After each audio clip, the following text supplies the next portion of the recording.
Ad hoc जजों की तैनाती के लिए जुडिशियल कमीशन का अहम इजलास आज होगा। सुप्रीम कोर्ट के 2 साबिक जजों ने माजरत कर ली। जस्टिस रिटायर्ड मकबूल बाकर और जस्टिस रिटायर्ड मुशीर आलम के एडहॉक जज बनने से माजरत। तहरीक इंसाफ का सुप्रीम जुडिशियल काउंसिल जाने का ऐलान, फैसला बदनीयती पर मबनी करार दे दिया।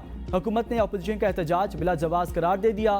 आइन एडहॉक जजेस की तैनाती की इजाजत देता है। हुकूमत का मौक़िफ़, एडहॉक जजों के मामले पर पाकिस्तान बार कौंसिल तकसीम।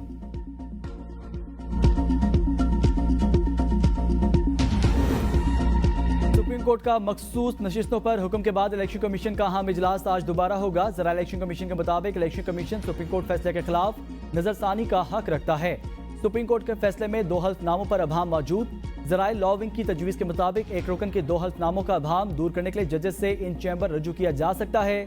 PTI का तंजीमी ढांचा नहीं, तंजीमी ढांचा न होने से अभाम है। मखसूस लिस्टें किसकी मंजूर की जाएं।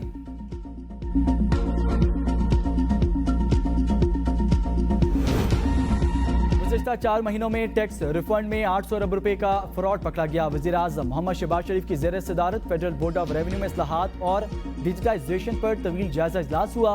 वज़ीर आज़म ने कहा FBR डिजिटाइजेशन के मुस्बत नताइज सामने आना शुरू हो गए।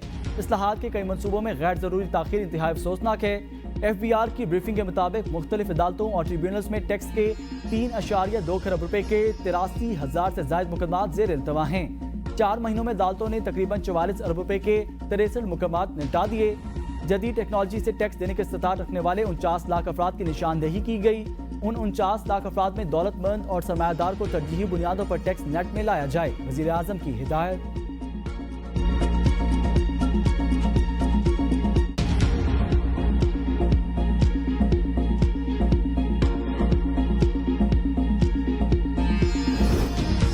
इस्लामाबाद हाईकोर्ट का बानी PTI की जेल मुलाकातों में रुकावट डालने पर अडियाला जेल के हुक्काम के खिलाफ तौहीन अदालत की कार्रवाई का इंदिया।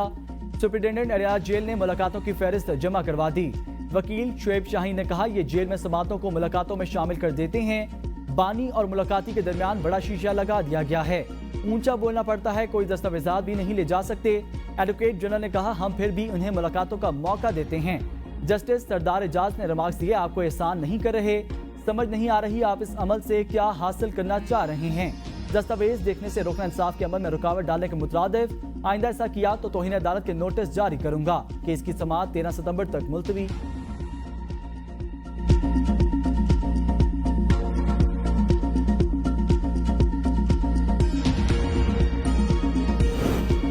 बानी PTI से मुलाकात न कराने पर उमर अयूब ने कौमी असम्बली में तहरीक इस्तेहकाक जमा करा दी। तहरीक इस्तेहकाक home secretary Punjab, IG jail खाना जात, IG पंजाब, IG इस्लामाबाद और सुप्रिंटेंडेंट अडियाला जेल के खिलाफ जमा कराई गई। उमर अयूब ने कहा, PTI रहनुमा अडियाला जेल पहुंचे, शेड्यूल के बावजूद मुलाकात नहीं कराई गई। अडियाला चौकी के बाहर पुलिस एहलकार खड़ा होने से रोकते रहे। पुलिस एहलकारों ने मस्जिद में नमाज भी अदा नहीं करने दी।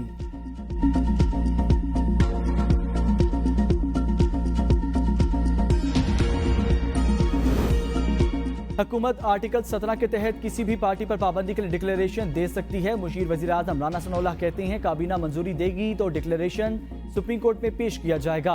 सुप्रीम कोर्ट डिक्लेरेशन से मुत्तफिक हो जाए तो उस पार्टी पर पाबंदी आयद हो जाती है। हुकूमत ने अभी अपने इरादे को जाहिर किया, आइन में दिए गए तरीक़ेकार के मुताबिक अमल किया जाएगा।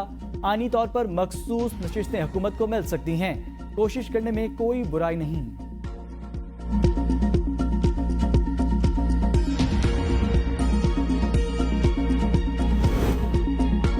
PTI का सुप्रीम कोर्ट में एडहॉक जजेस लाने के खिलाफ सुप्रीम जुडिशियल काउंसिल जाने का ऐलान। मीडिया से गुफ्तगू में बैरिस्टर गौहर ने कहा, सुप्रीम कोर्ट में एडहॉक जजेस लगाना मुनासिब नहीं, ये अमल आज़ाद अदलिया के मज़र, जजेस इसको मुतनाज़ ना बनाएं।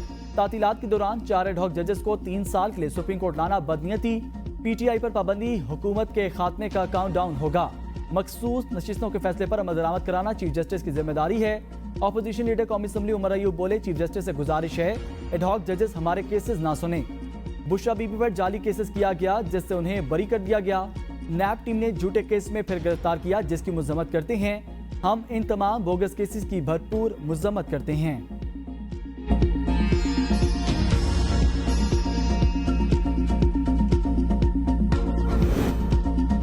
आइन एडहॉक जजेस की तैनाती की इजाजत देता है। एडहॉक जजेस चीफ जस्टिस ने नहीं, जुडिशियल कमीशन ने मुकर्रर करने हैं। वजीर कानून आजम नजीर तारड़ कहते हैं, जुडिशियल सिस्टम की इस्लाहात के लिए आइनी तरमीम के हक में हूँ। 8 जजेस ने मखसूस नशिस्तों के केस में आइन को रीराइट किया। जिन एमपीएस को बगैर सुने घर भेजा गया वो भी रिव्यू में आ रहे हैं। पीटीआई रहनुमा पर आर्टिकल 6 लगाने का मामला पार्लियामेंट में लाया जा सकता है।